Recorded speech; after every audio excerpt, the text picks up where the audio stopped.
Fala pessoal, bom dia! Deuteronômio capítulo 8. Hoje um assunto importantíssimo que é se lembrar dos benefícios do Senhor pela sua vida, pela minha vida, para a sua vida, para a minha vida. Sabe por quê? Porque ele pagou um alto preço naquela cruz do Calvário lá. E eu digo para você uma coisa, não existe nada maior e melhor do que o amor do nosso Deus e das bênçãos que ele nos dá por sermos filhos dele. Ele te criou, ele te formou. Por que você acha que realmente você está aqui hoje entendendo essa palavra, buscando a presença dele, adorando, louvando, exaltando? Por quê? Porque ele te amou primeiro. Eu comentei sobre isso no vídeo anterior e ele te amou primeiro, porque ele é um pai amoroso, é um pai que realmente quer que você se lembre dos benefícios que ele tem colocado aí na sua vida, desde a fase de criança, adolescência, juventude, idoso, não sei quantos anos você tem aí, mas quanto mais idade, mais experiências vividas. Você consegue visualizar a mão de Deus aí na sua família, no seu trabalho, na sua casa,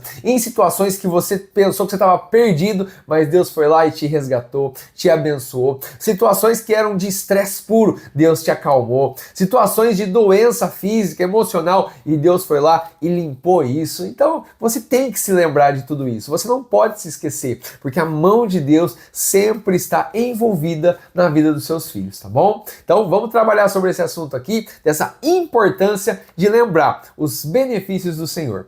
Moisés, ele faz questão de relatar isso, porque o que acontece? Foram 40 anos de deserto, aquela geração, a primeira já tinha ido embora, agora ficou os filhos, como a gente conversou nos capítulos anteriores. Mas agora aqui, Moisés, ele faz questão de advertir eles para não se esquecerem de tudo que Deus fez. Poxa vida, Deus resgatou o povo do Egito, Deus guiou eles no deserto. A roupa deles, fala ali no versículo 4, que não se envelhecia, olha só, e nem se inchou o teu pé nesses 40 anos, porque ficar andando em deserto aí, morrinho por morrinho, areia por areia, meu Deus, né, haja perna e haja pé, e não se inchou os teus pés, olha só, Deus dava comida, Deus dava provisão, Deus guiava eles, coluna de nuvem e de fogo, é impressionante o cuidado de Deus com o seu povo.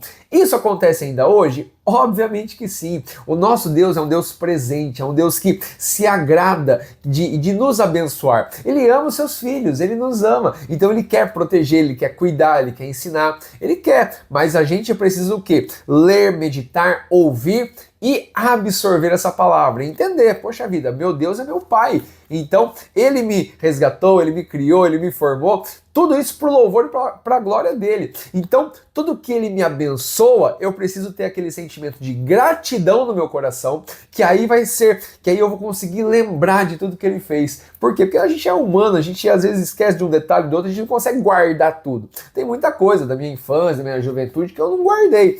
Foram pequenas experiências em alguns momentos, mas as grandes experiências que eu consigo visualizar, poxa vida, Deus me livrou daquele acidente, Deus me abençoou naquela escola, Deus me abençoou com esse trabalho quando eu enviei o currículo, Deus fez isso, Deus fez aquilo. Por quê? Porque nós temos que ter um coração grato. A gratidão faz a gente se lembrar dos benefícios do Senhor.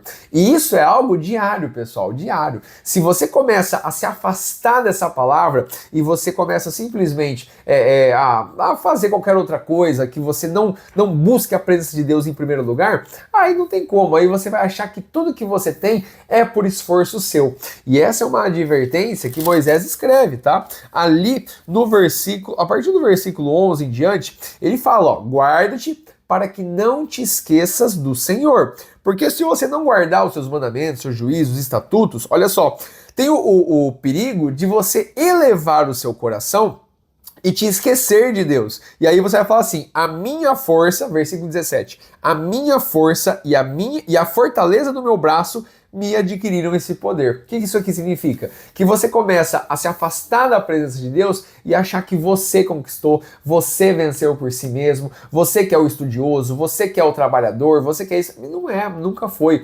Deus sempre está em primeiro lugar na vida dos seus filhos. Ele coloca ali o seu plano, o seu propósito em ação. E quando a gente reconhece isso, a gente é usado, é um instrumento de Deus para essa sociedade. Então, essa gratidão que nós temos ao Senhor é pelo que Ele colocou na nossa vida, pelo que Ele nos abençoou e nos mostrou que não é pela força do nosso braço. Nós somos falhos, pecadores, nós somos pequenos, mas o nosso Deus é Rei dos Reis, Senhor dos Senhores, Criador dos céus e da terra. E é Ele quem nos guia a todo momento, porque Ele quer cumprir a sua vontade sobre as nossas vidas. Você quer coisa melhor do que isso? Você quer coisa melhor do que viver o propósito de Deus para a sua vida? E a gente precisa se lembrar disso e sempre passar as informações para frente, seja para seus amigos, para sua família, é compartilhar esses momentos de benefícios com o Senhor. Aqui Moisés relata tudo que Deus fez, né? Como eu citei ali atrás, que a roupa não se desgastava, vinha comida, o Senhor os protegia, os guardava. Isso é o quê? A ação de um pai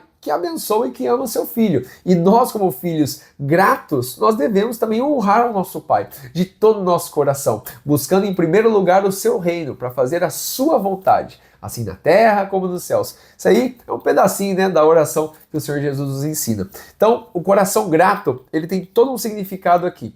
E a reflexão para você agora é essa: como é que está o seu coração aí? Você já se esqueceu do que o Senhor fez na sua vida? Poxa vida, começa a lembrar aí das coisas. Olha onde você estava, olha onde você está hoje. E não vê a questão da própria situação em si, mas do que Deus usou naquele momento, naquele dia, ou até mesmo hoje, no presente, onde Deus está colocando você, onde Deus está mexendo na sua estrutura, no seu trabalho, na sua vida financeira, em todos os detalhes, na saúde. Então tem muitas áreas, cada um tem a sua. A gente é muito individual, então realmente você tem que refletir aonde que Deus aplicou a bênção dele na sua vida.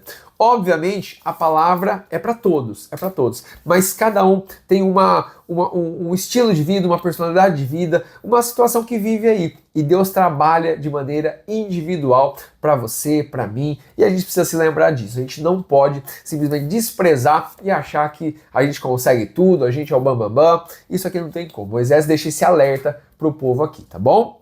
Bom, continuando, sobre esse assunto ainda, tem algumas passagens que a gente pode ligar, e até uma meditação para você aí também, tá? Por exemplo, 1 Timóteo 6,17, Lucas capítulo 12, Provérbios capítulo 30.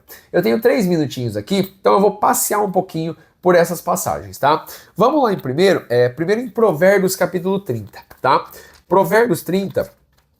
vai falar sobre essa questão do próprio coração mesmo, tá? Isso aqui é muito interessante, essa questão do coração. 2 coisas te pedi, não me negues antes que eu faleça. Afasta de mim a vaidade e a palavra mentirosa. Não me des nem a pobreza, nem a riqueza, para que porventura de farto não te negue e diga quem é o Senhor, ou que empobrecendo venha a furtar e lance mão do nome de Deus. Então, essas aqui são as palavras de Agur. Agur está dizendo aqui simplesmente isso: olha, eu não quero nem a pobreza, porque eu tenho o risco de furtar as coisas das pessoas para minha sobrevivência, e também não quero a riqueza, para meu coração ficar altivo, mas eu só quero aquilo que o Senhor tem me dado, a minha porção acostumada. Ali no versículo 8 deixa muito claro isso. E a porção acostumada de Deus é a bênção maravilhosa. E Ele sabe muito bem a capacidade do seu coração, do meu coração. E Ele vai nos abençoar de acordo com a gratidão que nós temos, com o amor que nós devolvemos a Ele, e tudo para a honra e glória do seu nome. Tá bom?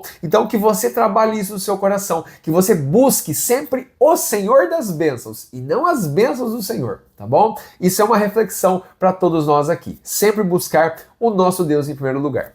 Lucas capítulo 12, ele vai trabalhar sobre a parábola do rico insensato. É uma parábola um pouquinho longa, não vai dar tempo aqui, mas você pode meditar na sua casa aí. Lucas capítulo 12, ali do versículo 15 ao 21, pode ser até um pouquinho antes, tá? Do 13 ao 21, para você entender que essa parábola mostra que não dá para o nosso coração ser voltado para as coisas materiais, mas sim para a presença de Deus, para as bênçãos de Deus que Ele nos distribui, para que a gente lembre delas e a gente o adore em espírito e em verdade. Ele fala uma palavra muito dura para o rico insensato, que estava depositando a sua confiança, né, nas coisas, e não adianta. A nossa confiança deve estar no Senhor, tá bom? E para fechar, 1 Timóteo capítulo 6, versículo 17. Olha só o que ele fala. Manda aos ricos deste mundo que não sejam altivos, nem ponham a esperança na incerteza das riquezas. Olha só, incerteza das riquezas, mas em Deus, que abundantemente nos dá todas as coisas para delas aproveitarmos. E aí depois você continua lendo o capítulo para você entender que a nossa confiança, o nosso amor, a honra, o louvor, exaltação é sempre ao nosso Deus. Não é nada físico, financeiro, nada disso. Deus quer que a gente se lembre das coisas boas que Ele fez para louvor da sua glória, para um dia estarmos com Ele nos céus. Pense nisso, tá bom? Um grande abraço, nos vemos no capítulo 9. Deus abençoe.